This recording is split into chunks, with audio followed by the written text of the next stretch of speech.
उत्तर प्रदेश में विधानसभा की 9 सीटों पर उपचुनाव हो रहा है। उनमें पश्चिमी उत्तर प्रदेश की भी कई सीटें हैं, जिनमें से मीरापुर सीट पर कई पार्टियों की जो प्रतिष्ठा है दांव पर लगी हुई है। बीजेपी ने ये सीट छोड़ी है राष्ट्रीय लोकदल के लिए और समाजवादी पार्टी ने यहाँ से अपने पुराने नेता कादिर राणा को एक तरीके से टिकट दिया है। उनकी पुत्र वधू को, सुंबल राणा को, उन्होंने यहाँ से प्रत्याशी बनाया है। कादिर राणा को लेकर तमाम तरह की चर्चाएं पूरे इलाके में हैं। खास करके जो जाट समाज है वो उनके विपक्ष में है। वो इसलिए कि 2013 के मुजफ्फरनगर दंगों के कादिर राणा आरोपी हैं। मेरे साथ इस समय मौजूद हैं मेरठ के सांसद, बीजेपी सांसद अरुण गोविल जी।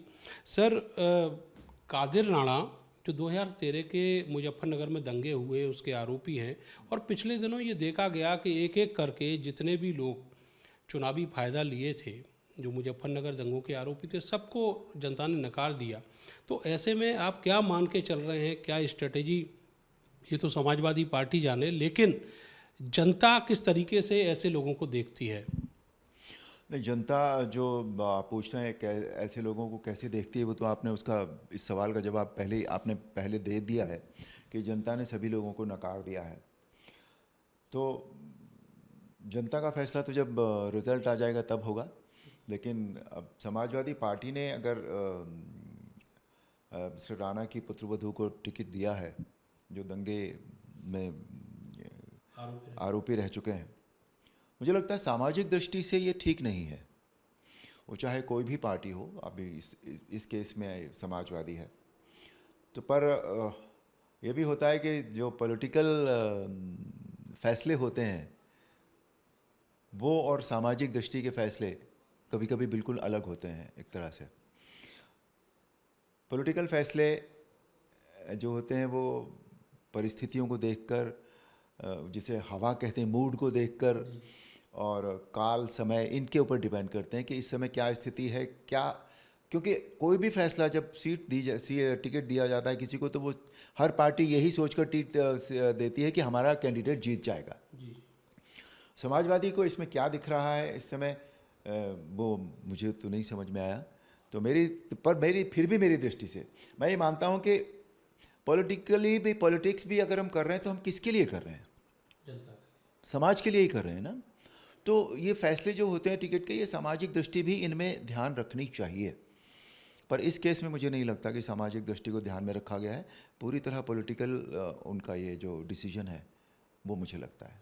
सर, एक दूसरा सवाल ये है कि अभी प्रयागराज में कुंभ होना है और उसको लेकर अभी से तमाम तरह के जो इशूज हैं वो खड़े होने लगे हैं। बागेश्वर धाम के जो महंत हैं धीरेन्द्र शास्त्री जी, उनका कहना है कि वहाँ पर किसी भी नॉन हिंदू को नहीं जाना चाहिए, खास करके वो मुसलमानों के ऊपर टारगेट कर रहे हैं। आप क्या मानते हैं कि क्या ये उचित रहेगा कि अगर कोई इतना बड़ा धार्मिक अनुष्ठान हो रहा है तो उसमें किसी को भी आने से रोका जाए?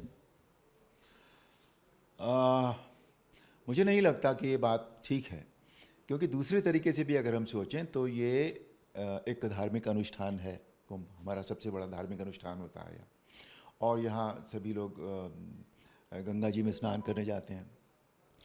और ये सत्य है कि गंगा हम सभी के, जो भी हमने छोटे बड़े ख़राब काम किए होंगे या पाप किए होंगे, वो भी धो देती हैं। गंगा जो है वो पाप नाशिनी कही जाती हैं। तो जैसे हम हिंदुओं लोग हम जाते हैं कुंभ में, तो हमारे इसीलिए शायद हम चाहते हैं कि हम पवित्र हो जाएं, निर्मल हो जाएं।